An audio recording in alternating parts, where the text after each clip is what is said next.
जय श्री राम।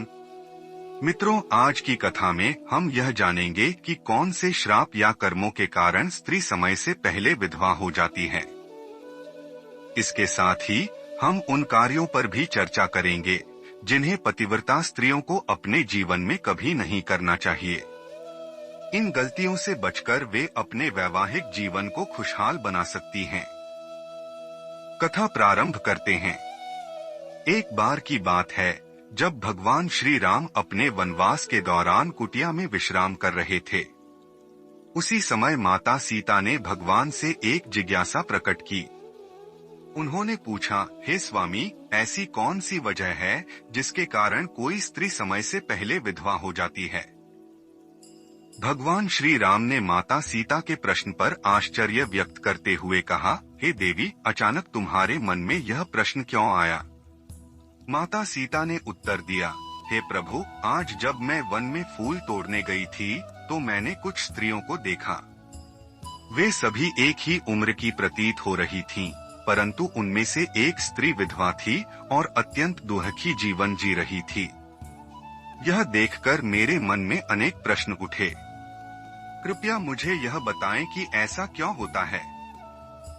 माता सीता के इन शब्दों को सुनकर भगवान श्री राम ने माता सीता से कहा, हे देवी, तुम्हारे मन में जो भी प्रश्न हैं, निसंकोच पूछो। मैं तुम्हें इनका उत्तर अवश्य दूंगा। माता सीता ने कहा, हे स्वामी, मुझे ये जानना है, वह कौन सी स्त्री है जो समय से पहले विधवा हो जाती है और अपना सारा जीवन दुख में बिताती है। वह कौन सी स्त्री है जिसे जीवन में कभी सुख शांति नहीं मिलती। ऐसी कौन सी चीज है जो पत्नी अपने पति से मांगने पर भी उसे नहीं देती। माता सीता के प्रश्न सुनकर भगवान श्री राम मुस्कुराए और बोले, हे देवी, इन प्रश्नों के उत्तर मैं तुम्हें एक कथा के माध्यम से समझाना चाहता हूँ। इसे ध्यानपूर्वक सुनो, क्योंकि आधा अधूरा ज्ञान किसी भी समय उपयोगी नहीं होता। माता सीता ने कहा, हे स्वामी, मैं वचन देती हूँ कि इस कथा को पूरी एकाग्रता से सुनूंगी और इसे संसार की समस्त स्त्रियों तक पहुँचाऊंगी। भगवान श्री राम ने कथा आरंभ करते हुए कहा, सबसे पहले मैं उस स्त्री की कहानी सुनाता हूँ जो सुहागन बनकर सुखी जीवन व्यतीत करती है। भगवान श्री राम ने माता सीता से कहा, हे देवी, उस नौकर की पत्नी का नाम सुमति था। सुमति अत्यंत साध्वी, पतिव्रता और धर्मपरायण स्त्री थी। वह सदैव अपने पति की सेवा में लगी रहती थी और अपने कर्तव्यों का निर्वहन करती थी। उसका स्वभाव सरल और मधुर था और वह सदैव अपने पति की मर्यादा और सम्मान का ध्यान रखती थी। सुमति का पति, जो कौशल नरेश के महल में एक साधारण नौकर था, अपने साथियों के बीच अक्सर अपनी पत्नी के गुणों की प्रशंसा करता था। उसने कहा, मेरी पत्नी चरित्रवान और पतिव्रता है। वह केवल मेरा ही नहीं बल्कि सभी का आदर करती है। उसका यह स्वभाव मुझे गर्वित करता है। धीरे धीरे सुमति के गुणों की चर्चा पूरे नगर में फैलने लगी। लोग कहते थे, देखो, वह नौकर की पत्नी होते हुए भी अपने जीवन में कितनी खुश और संतुष्ट है। उसका चरित्र हर स्त्री के लिए आदर्श है। सुमति का यह व्यवहार और समर्पण ही उसका सबसे बड़ा आभूषण था। वह अपने जीवन में सुखी और संतोषी इसलिए थी क्योंकि उसने अपने धर्म और कर्तव्यों का पालन करते हुए अपने पति और परिवार के प्रति अपनी निष्ठा को कभी नहीं छोड़ा। अब भगवान श्री राम ने माता सीता से कहा, हे देवी, यही वह स्त्री है जो सुहागन रहकर सुखी जीवन व्यतीत करती है। उसके गुण और व्यवहार ही उसे ऐसा जीवन प्रदान करते हैं। इसके बाद माता सीता ने पूछा, हे स्वामी, अब मुझे यह बताइए कि वह कौन सी स्त्री है जो समय से पहले विधवा हो जाती है और अपना सारा जीवन दुख में व्यतीत करती है। तब भगवान श्री राम ने कहा, हे देवी, अब मैं तुम्हें उस स्त्री की कथा सुनाता हूँ जो अपने कर्मों के कारण समय से पहले विधवा हो जाती है। भगवान श्री राम ने माता सीता से कहा, हे देवी, अब मैं तुम्हें उस स्त्री की कथा सुनाता हूँ जो अपने अनुचित कर्मों और स्वभाव के कारण समय से पहले विधवा हो जाती है और जीवन भर दुख भोगती है। प्राचीन काल में एक नगर में एक व्यक्ति अपनी पत्नी के साथ रहता था। उसकी पत्नी का नाम चंचला था। चंचला का स्वभाव अत्यंत चंचल, कपटी और दंभी था। वह न तो अपने पति का आदर करती थी और न ही अपने परिवार के प्रति अपनी जिम्मेदारियों का निर्वहन करती थी। वह हमेशा दूसरों के घरों में ताक झांक करती, झगड़े लगाती और अपने पति को अपमानित करती थी। चंचला को धन दौलत और भोगविलास में रुचि थी। वह हमेशा अपने पति पर दबाव डालती थी कि वह उसे महंगे वस्त्र और आभूषण लाकर दे। यदि पति यह सब न ला पाता तो वह उसे ताने देती और दूसरों के सामने अपमानित करती। उसका यह व्यवहार धीरे धीरे उसके पति के मन में दुख और असंतोष उत्पन्न करने लगा। एक दिन उसके पति को किसी यात्रा पर जाना पड़ा। यात्रा पर जाते समय उसने अपनी पत्नी से कहा, मैं तुम्हें छोड़कर जा रहा हूँ, लेकिन मेरी अनुपस्थिति में अपने आचरण और व्यवहार का ध्यान रखना। घर की मर्यादा बनाए रखना। परंतु चंचला ने उसकी बातों को अनसुना कर दिया और अपनी इच्छाओं में लिप्त रही। उसकी कुटिलता और अनुचित व्यवहार के कारण लोग उससे दूर हो गए। उसका पति जब यात्रा से लौटा तो उसे अपने घर की दुर्दशा देखकर अत्यंत दुख हुआ।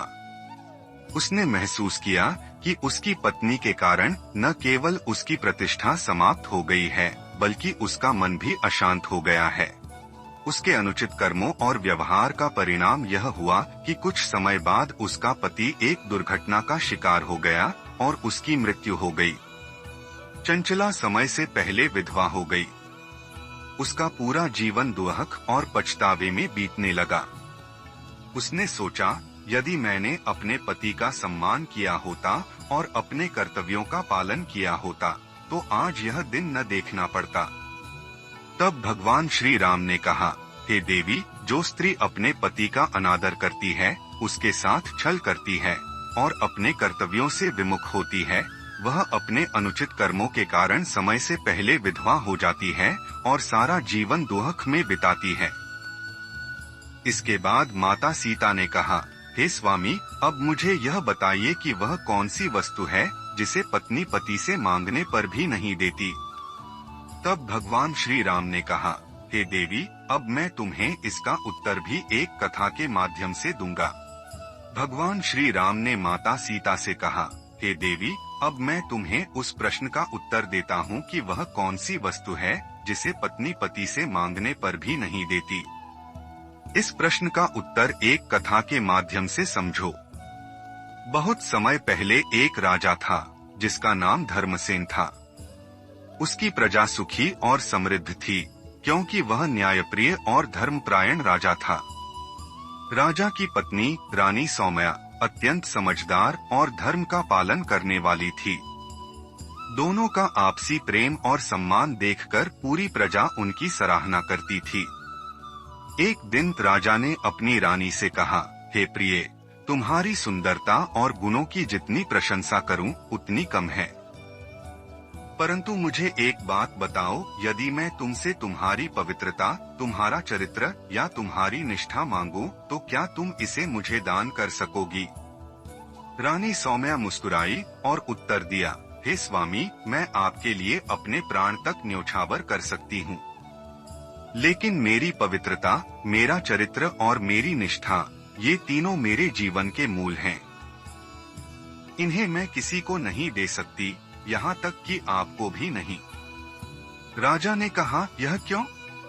रानी ने उत्तर दिया, क्योंकि ये तीनों ही स्त्री के सबसे बड़े गहने हैं। यदि कोई स्त्री इनसे समझौता कर ले तो वह केवल अपने पति का ही नहीं बल्कि स्वयं का और समाज का भी अपमान करती है।